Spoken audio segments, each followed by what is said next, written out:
Good morning class 5th students, and I hope that you all are doing good. Welcome to your English class. So today I am going to explain you the chapter Who Will Be the Nintho. So this story is about a king. Okay, so a king is called a Nintho and a queen is called a Lema in Manipur. So Manipur जो कि एक state है, वहां पे पहले जो king था, जो किंग होते थे उनको क्या कहा जाता था? निंथो. एंड जो क्वीन होती थी उसके लिए क्या टर्म यूज करी गई है? लीमा. ठीक है, किंग के लिए जो टर्म यूज करी गई है वो है निंथो एंड जो क्वीन के लिए टर्म यूज करी गई है वो क्या है? Lemma in Manipur. This is a story from Manipur about what qualities make a good ruler. तो ये स्टोरी है मणिपुर की, जिससे हमें ये पता चलता है कि जो एक अच्छा रूलर है, जो हम पे रूल करना चाहता है, जो अच्छे अच्छे किंग्स होते हैं उनकी क्या क्या अच्छी क्वालिटीज होती है. अगर आपको किसी पे रूल करना है, जैसे आप भी कभी क्लास के मॉनिटर बनते हो, ठीक है, मैम आपसे बोलती हैं कि आपको क्लास को माइंड करवाना है, तो आप पे क्या क्वालिटीज होनी चाहिए कि आप एक अच्छे मॉनिटर या अच्छे से आप रूल कर सको. So this story is about that. So long ago in the land of Kangri-Pak in Manipur. So बहुत साल पहले मणिपुर का एक छोटा सा किंगडम था कांगरी पाक. वहां पे एक राजा निंथो एंड अ लीमा, एक किंग और एक क्वीन रहते थे.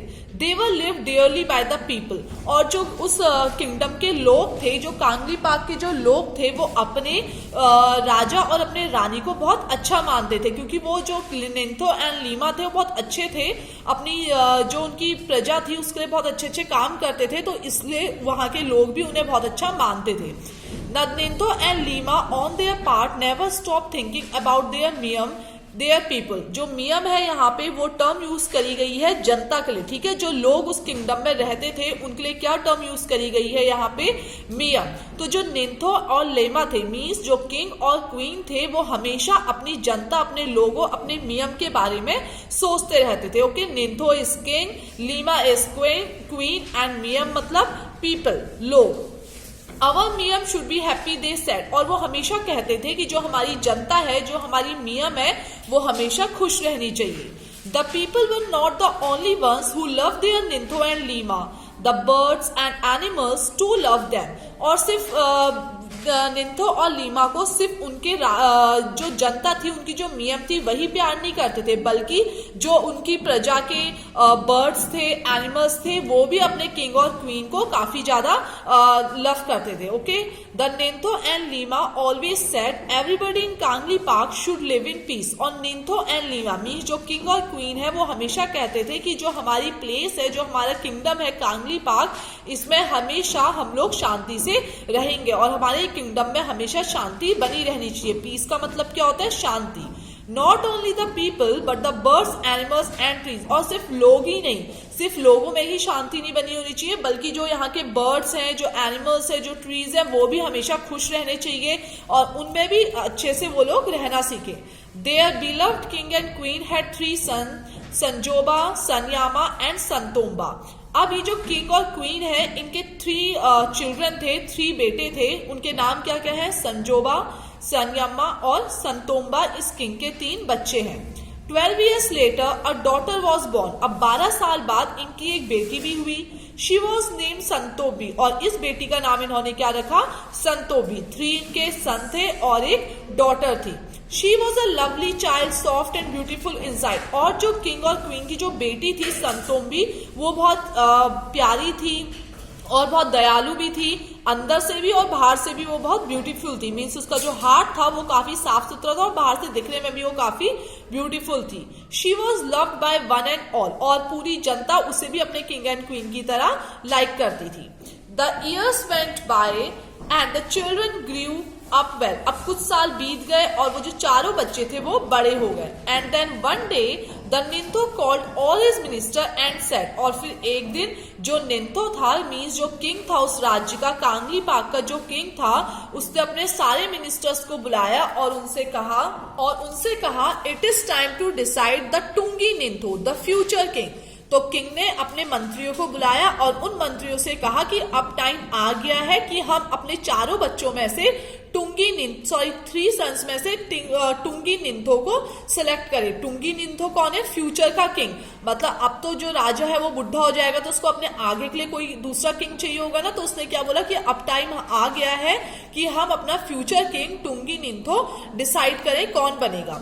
द मिनिस्टर्स वर शॉक्ड, और जितने भी मिनिस्टर्स थे, जो मंत्री थे, वो बहुत शॉक थे, हैरान थे, और उन्होंने कहा but oh Ningthou what is there to decide, Sanjoba your eldest son will be our future king. तो जो सारे मिनिस्टर हैरान थे, क्योंकि पहले टाइम पे क्या होता था, जो भी राजा का सबसे पहला बच्चा होगा, मीन्स जो सबसे बड़ा बच्चा होगा वही राजा बनता था। तो सब मिनिस्टर शॉक थे, वो सोचने लगे कि राजा ऐसी बातें क्यों कर रहे हैं, वो सबसे बड़े वाले बेटे को अपना किंग क्यों नहीं बना रहे हैं। तो उन्होंने राजा से बोला कि राजा इसमें डिसाइड करने की क्या जरूरत है, संजोबा जो कि आपका सबसे बड़ा बेटा है वही तो आगे का फ्यूचर किंग बनेगा।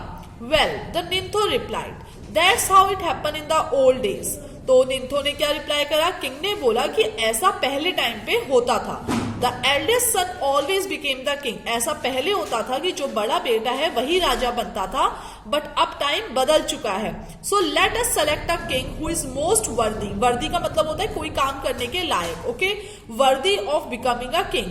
तो अब हम डिसाइड करेंगे कि कौन इस लायक है जो इस गद्दी को चला सके, जो इस किंगडम का किंग बन सके, ये अब हम डिसाइड करेंगे।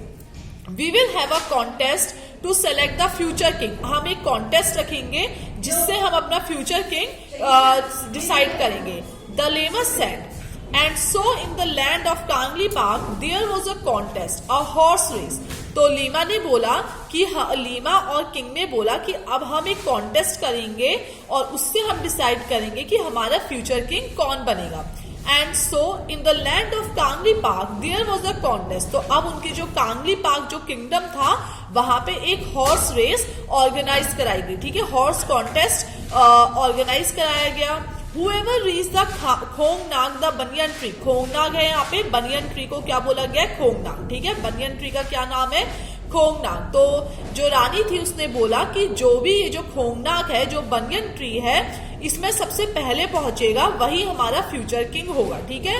इन चारों में से जो खोंगनाग में सबसे पहले पहुंचेगा वही हमारा नेक्स्ट फ्यूचर किंग होगा। Now rest of the story I will explain you in the next video, okay? In next story I will teach you कि इसमें लास्ट में कौन राजा बना था, कोई राजा बना भी था या नहीं बना था, ये सब हम नेक्स्ट वीडियो में पढ़ेंगे। Till then thank you everyone, and you have to read the chapter and try to underline the hard words and find out its meaning. Till then thank you everyone.